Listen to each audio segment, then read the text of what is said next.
And Allah says, for my prophets, there's no room for the fear of people, especially when it comes to legislation. Not only what I commanded you to do, also what I permitted you to do. Both. The things I made halal, you have to stand by them with your chest out. No consideration of people's feelings. The things I made haram, no fear of anyone other than Allah. In the next ayah, الَّذِينَ يُبَلِّغُونَ رِسَالَاتِ اللَّهِ وَيَخْشَوْنَهُ وَلَا يَخْشَوْنَ أَحَدًا إِلَّا اللَّهِ وَكَفَى بِاللَّهِ حَسِيبًا. What a beautiful ayah, ayah 39. There are 3 pieces to this ayah. Just if you want to understand this ayah beautifully, 3 pieces to this ayah. First piece, the prophets who deliver the messages of Allah. I want you to understand how this is connected to the previous ayah.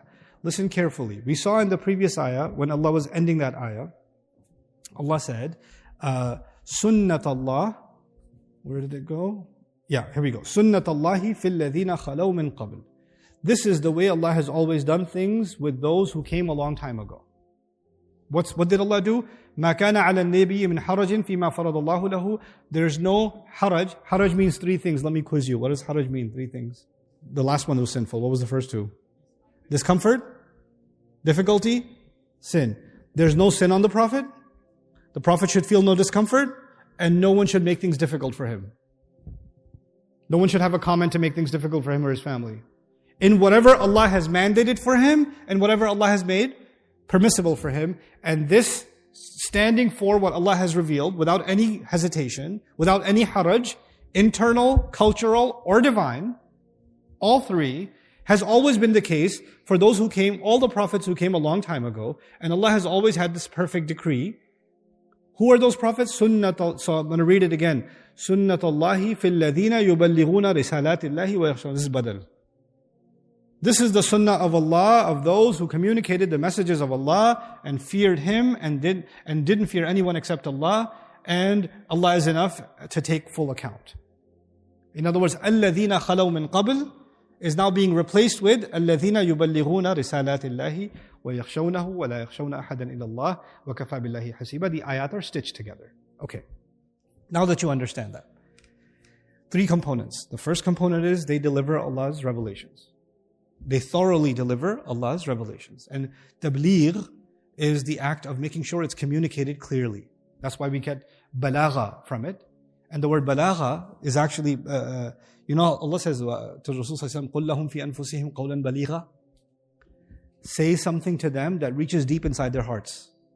The science of balagha, it's called balagha because when you communicate in a way that penetrates the barriers of someone's psychological walls and their aggression towards you, and you're able to get to their heart and impact them with your speech.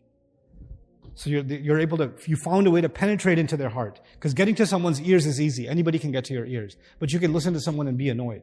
How do you speak to someone, and instead of them being annoyed with you, they're impacted by what you're saying in the way that you wanted them to be impacted? That's balagha. That's balagha. يُبَلِّغُونَ رِسَالَاتِ اللَّهِ. The messengers who have to communicate in a way that deeply reaches, these messages reach into the hearts. That's first component. And these messages are directly from Allah. By the way, the Prophet's words are a message, and a Prophet's actions also send a message, yes or no? Him getting married, for example, in this case, did it send a message? Him declaring Zayd not his son anymore, does that send a message? Yeah, that's also a risala. So there's a risala of the words, there's also a risala of, here, this sent a message. Sometimes actions speak louder than words, right? They're also risalat. So they do that clearly. And then the second component is, they fear Allah and don't fear anyone except Allah. They fear Him and don't fear anyone except Allah. By the way, if He said they fear Him, that would have been good enough. But Allah said, no. They fear Him and they don't fear anyone except Allah. He doubled it. يَخْشَوْنَهُ. Good enough. وَلَا يَخْشَوْنَ إِلَّا اللَّهِ. Why? Because this is a story in which the messenger always feared Allah. But for a brief moment he considered, let me take the path of least resistance where people won't give me a hard time about this situation. And he had, even if it's 99 point, endless nines, fear of Allah. There's a 0.000001% fear of who? People. And Allah says, for my prophets, there's no room for the fear of people, especially when it comes to legislation. Not only what I commanded you to do, also what I permitted you to do. Both. The things I made halal, you have to stand by them with your chest out. No consideration of people's feelings. The things I made haram, no fear of anyone other than Allah. لا يخشون أحدا إلا الله. The way that it's hammered in. يخشونه is obvious. Then on top of that, لا يخشون أحدا إلا الله. And then Allah says, and Allah is enough to take full account. Now look at the beauty of this ayah. 3 components. First component, they deliver the message, which is the responsibility of prophets. We'll call the first component responsibility.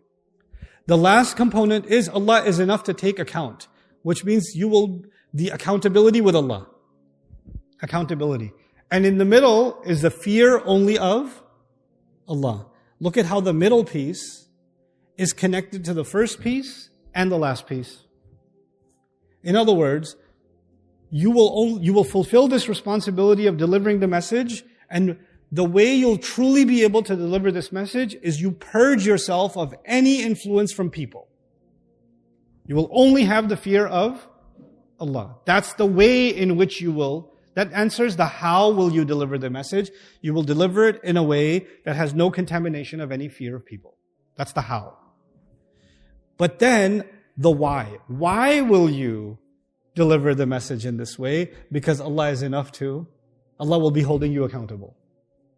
Allah is going to hold every action, every emotion will be held accountable. وَكَفَى بِاللَّهِ حَسِيبًا. Why Allah is enough to take account is actually the thing that you should truly fear in the end. Look at something else that's happening here. We saw in the previous ayah, وَكَانَ أَمْرُ اللَّهِ قَدْرًا مَقْدُورًا. Qadr means calculation. Qadr means measure. Now we see another word for measurement. What's the word for measurement here? Hasib. Why these 2 different words? What could we learn from that? That previous ayah was about Allah's rules. When will He deliver a rule? How many women can the Prophet marry? How many women can Muslims marry in general?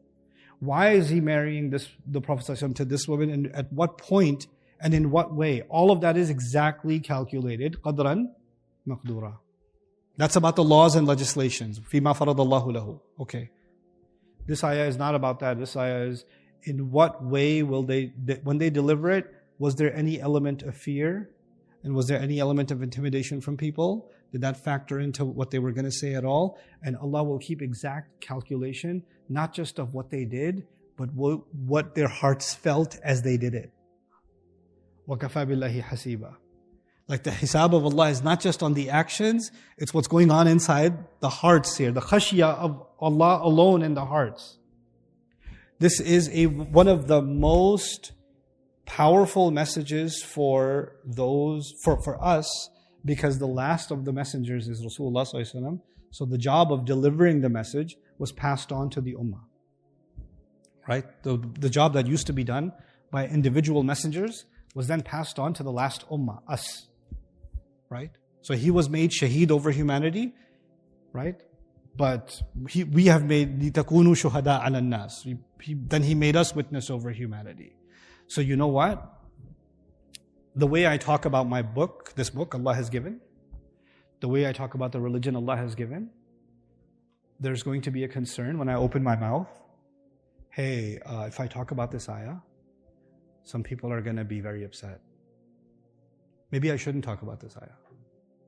Maybe I should skip this part. Maybe I should talk about it and talk about A, B, and C, but the findings that I have, D, E, and F, they're going to go viral and everybody's going to have a problem with it. I should just shut up about it.